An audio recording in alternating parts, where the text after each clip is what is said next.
శ్రీ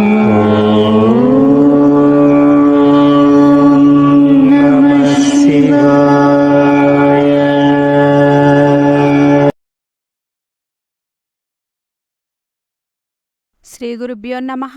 శ్రీమాత్రే నమః. ఈ 5 చెట్లు ఉన్న ఇంటిని లక్ష్మీదేవి ఎప్పటికీ వదిలిపెట్టదు. ఇంట్లో కనుక ఈ 5 చెట్లు ఉన్నట్లయితే సాక్షాత్తు లక్ష్మీదేవి ఆ ఇంట్లో ఉన్నట్లే. ఈ 5 చెట్లు ఉన్న ఇంట్లోనికి తప్పకుండా లక్ష్మీదేవి ప్రవేశిస్తుంది. ఈ 5 చెట్లు కనుక మీ ఇంట్లో ఉంటే సిరి సంపదలకు లోటు అనేది ఉండదు. ఈ 5 చెట్లను ఇంట్లో పెట్టుకున్నట్లయితే లక్ష్మీదేవి యొక్క అనుగ్రహాన్ని పొంది ఐశ్వర్యవంతులుగా మారుతారు. మరి తప్పకుండా ఇంట్లో ఉంచుకోవలసిన ఆ 5 చెట్లు ఏంటో మనమిప్పుడు తెలుసుకుందాము.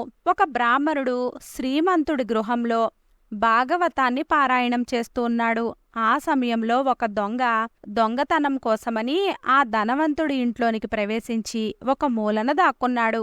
భాగవతంలో శ్రీకృష్ణుడు వేసుకున్న ఆభరణముల వివరాలు గట్టం జరుగుతూ ఉంది. తల్లి యశోద శ్రీకృష్ణుడికి ఏమేమి నగలు వేసి పంపించిందో కనులకు కట్టినట్లుగా బ్రాహ్మణుడు చెప్తూ ఉన్నాడు. ఆ కథని దొంగ చాలా ఉత్సాహంగా వింటున్నాడు.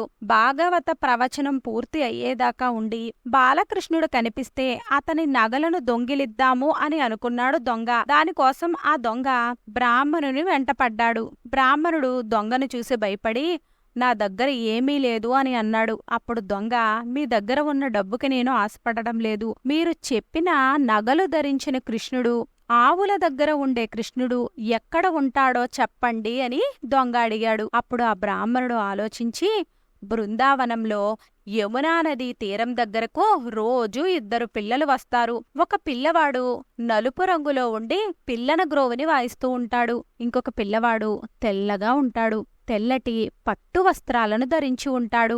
ఆ నల్లమబ్బు ఛాయలో పిల్లను గ్రోవిని వాయిస్తూ ఉండేవాడే నేను చెప్పిన కృష్ణుడు అని. ఆ దొంగ నుండి తప్పించుకోవడానికి బ్రాహ్మణుడు అలా చెప్తాడు. బ్రాహ్మణుడి మాటలు నమ్మి ఆ దొంగ బృందావనానికి వెళతాడు.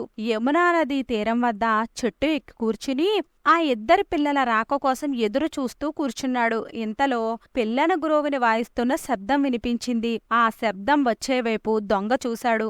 2 పిల్లలు నడుచుకుంటూ వస్తూ ఉంటారు. ఆ అందమైన దృశ్యాన్ని చూసి వెంటనే చెట్టు దిగి పిల్లల దగ్గరకు వెళతాడు. ఆ దొంగ బాలకృష్ణుణ్ణి చూడగానే దొంగ మనసులో ఆనందం కలిగి అతని కళ్లల్లో నుండి నీళ్లు వస్తూ ఉన్నాయి. ఏ తల్లి కన్న బిడ్డో ఎంత అందంగా ఉన్నాడు అని అనుకున్నాడు. ఆ విధంగా దొంగ ఆలోచనలో మంచి మార్పు కలిగింది. అతను వెళ్లి బాలకృష్ణుడు చెయ్యి పట్టుకున్నాడు. కృష్ణుడు స్పర్శ తగలగానే దొంగ చేసిన పాపాలు అన్నీ కూడా తొలగిపోయాయి. ఎంత అదృష్టవంతుడో కదా ఆ దొంగ. బాలకృష్ణుడు అలా నుంచుని ఉండగానే ఆ దొంగ అమాయకంగా ఎవరు నువ్వు అని అడిగాడు. దానికి కృష్ణుడు, నిన్ను చూస్తుంటే నాకు భయం వేస్తుంది, నన్ను వదిలి వెళ్ళిపో అంటాడు. అప్పుడు దొంగ, దురాలోచనతో నిండి ఉన్న మనసు వలన నేను నీకు అలా కనిపిస్తున్నాను, నన్ను వదిలి వెళ్ళిపో అని మాత్రం అనకు అని ప్రాధేయపడ్డాడు ఆ దొంగ. అప్పుడు బాలకృష్ణుడు దొంగకి అతను వచ్చిన పనిని గుర్తుచేసి తను వేసుకున్న నగలన్నీ కూడా ఇచ్చేశాడు. అప్పుడు దొంగ, ఇలా నగలన్నీ నాకు ఇచ్చేస్తే మీ అమ్మ మిమ్మల్ని కోప్పడదా అని అడిగాడు. అప్పుడు కృష్ణుడు, ఏమీ కోప్పడదు, ఎందుకంటే నా దగ్గర ఇంకా చాలా నగలు ఉన్నాయి. నేను నీకంటే పెద్ద దొంగని, కాని నీకు నాకు చిన్న తేడా ఉంది. నేను ఎంత దొంగతనం చేసినా కూడా నన్ను ఎవ్వరూ పట్టించుకోరు. పైగా నన్ను ప్రేమగా చిత్తచోరా అని పిలుస్తారు. నీకు తెలియని విషయం ఇంకోటి ఏమిటంటే నీ దగ్గర కూడా ఎంతో విలువైన వస్తువు ఒకటి ఉంది. ఇప్పుడు దానిని నేను దొంగిలించి తీసుకుని వెళుతున్నాను అని దొంగకు చెప్పి బాలకృష్ణులు 2 అక్కడి నుండి మాయమైపోయారు. తర్వాత దొంగ భుజం మీద చూస్తే నగలు నిండుగా ఉన్న ఒక మూట ఉంది. అది వేసుకుని ఆ దొంగ బ్రాహ్మణు వద్దకు వెళ్లి జరిగిందంతా కూడా చెప్పాడు. ఆనంద బాష్పాలతో ఆ బ్రాహ్మణుడు కృష్ణుణ్ణి చూసిన చోటుని తనకు చూపించమని ఆ దొంగనే అడిగాడు. 2 కలిసి ఆ చోటుకి వెళ్లగా దొంగకు కనిపించిన బాలకృష్ణుడు బ్రాహ్మణుడికి మాత్రమూ కనిపించలేదు. అప్పుడు బ్రాహ్మణుడు నిరాశతో, కృష్ణ, నీవు ఒక దొంగని అనుగ్రహించావు కనుక నాకు కూడా నీ దర్శనం ఇవ్వవా అని ప్రాధేయపడ్డాడు. అప్పుడు అపారమైన కరుణగల శ్రీకృష్ణ ఇలా అన్నాడు, నీవు భాగవత పురాణమును కేవలము ఒక కథగా చదివావు, కాని దొంగ మాత్రము నువ్వు చెప్పిన కథని మాటలని మనస్ఫూర్తిగా నమ్మాడు. అపారమైన నమ్మకము, సమర్పణ, శరణాగతి ఉన్నచోటే నేను ఉంటాను. పురాణాలను చదవడమే కాకుండా దానిలో ఉన్న అంతరార్థాన్ని అనుభవించడం ప్రతి ఒక్కరూ కూడా నేర్చుకోవాలి. ఇక మనం వీడియోలోనికి వచ్చినట్లయితే, ఇంటి ముందు అందమైన మొక్కలు ఉంటే చూడడానికి ఎంతో ముచ్చటగా ఉంటుంది. పైగా వాటిని చూసిన ప్రతిసారి కూడా మనసుకి ఎంతో ఆనందంగా కూడా ఉంటుంది. అంతేకాదు, ఇంటి ముందు ఉన్న ఖాళీ స్థలంలో చెట్లను పెంచుకుంటూ ఉన్నట్లయితే అనారోగ్య సమస్యలు రాకుండా ఉంటాయి. అలాగే చెట్లు ఇచ్చే స్వచ్ఛమైన గాలిని కూడా మనము ఆస్వాదించవచ్చు.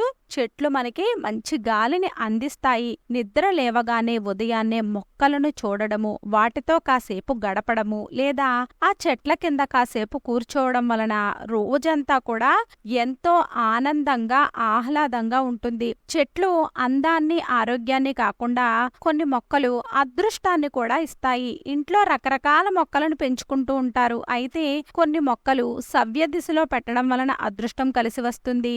ఏ మొక్కలు అదృష్టాన్ని ఇస్తాయి, ఏ దిశలో ఏ చెట్టు ఉంటే మంచిదో ఇప్పుడు మనం తెలుసుకుందాము. మొదటిది సెమి చెట్టు. ఈ సెమి చెట్టు వ్యాధులను నయం చేస్తుంది. సెమి చెట్టుని ఎక్కువగా శనిదేవుడికి ప్రియమైన మొక్కగా భావిస్తారు. ఈ చెట్టుని ఇంటి ముందు పెట్టి ప్రతిరోజు కూడా పూజించాలి. సెమి చెట్టు ఇంట్లో ఉన్నట్లయితే వ్యాధులు, అనారోగ్య సమస్యలు అన్నీ కూడా తొలగిపోతాయి. అలాగే అప్పుల బాధలు కూడా తొలగిపోతాయి అని మనకి పండితులు చెప్తూ ఉన్నారు. రెండవది మనీ ప్లాంట్. మనీ ప్లాంట్ మొక్కను లక్ష్మీదేవి స్వరూపంగానే భావిస్తారు. ఇంట్లో ఈ మొక్క ఉంటే లక్ష్మీదేవి ఆనందిస్తుంది అని చెప్తారు. అలాగే అనారోగ్య సమస్యలు కూడా తొలగిపోతాయి. అలాగే ఆర్థిక సమస్యలు కూడా తొలగిపోతాయి. దీనిని మీ ఇంటి ఆగ్నేయ దిశలో ఉంచితే మీకు మంచి శుభ ఫలితాలు అనేవి వస్తాయి. మూడవది జాడే ప్లాంట్. గుండ్రని ఆకులు కలిగిన జాడే ప్లాంట్ ను చాలా పవిత్రమైన మొక్కగా భావిస్తారు. ఈ మొక్క ఇంటి గుమ్మానికి కుడివైపున ఉంచాలి. అలాగే ఈ చెట్టు 1 మీటరు కంటే ఎక్కువగా పెరగకూడదు. జాడే మొక్క ఇంట్లో ఉంటే మీకున్న సమస్యలు అన్నీ కూడా తొలగిపోతాయి. సంపద కూడా పెరుగుతుంది. ఈ చెట్టు మీరు పనిచేసే చోట కూడా పెట్టుకోవచ్చు. నాలుగవది తులసి మొక్క.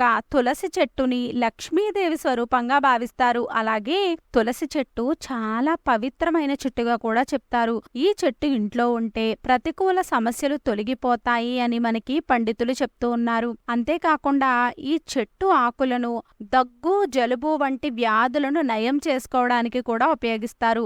తులసి చెట్టు ఎప్పుడూ కూడా ఈశాన్య దిశలో లేదా తూర్పు దిశలో మాత్రమే ఉండాలి. ఇక చివరిది ఐదవది వెదురు మొక్కలు.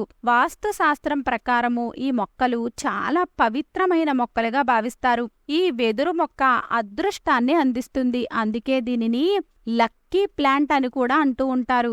ఈ చెట్టుని ఇంట్లో లేదా కార్యాలయంలో ఎర్రటి దారంతో కట్టబడిన వెదురు మొక్కల కట్టను ఉంచడము చాలా పవిత్రమైనదిగా చెప్పారు. అలాగే చాలా శుభప్రదంగా కూడా భావిస్తారు. ఇలా ఉంచడం వలన ఆర్థిక పరిస్థితులు అనేవి బలపడతాయి. అలాగే ఇంటి సభ్యుల జీవితంలో కూడా శుభ పరిణామాలు అనేవి జరగడం ప్రారంభమవుతాయి. కానీ మీరు ఈ మొక్కను నాటకుండా అలానే వదిలేయకూడదు. నాటినా కూడా కుండీలో నీళ్లతో పాటు రాళ్లు కూడా ఉంచాలి అని గుర్తుంచుకోండి. కాబట్టి మనం ఇప్పుడు చెప్పుకున్న ఈ 5 మొక్కలను ఇంట్లో పెంచుకుని లక్ష్మీదేవి యొక్క అనుగ్రహాన్ని తప్పకుండా పొందండి. వీడియో నచ్చినట్లయితే లైక్ చేయండి. వీడియో నచ్చినట్లయితే మన విరాట్ మంత్ర ఛానల్ ని లైక్ చేయండి, షేర్ చేయండి, సబ్స్క్రైబ్ చేసుకోండి. వీడియో నచ్చినట్లయితే కామెంట్ బాక్స్ లో జై శ్రీరామ్ అని తప్పక కామెంట్ చేయండి.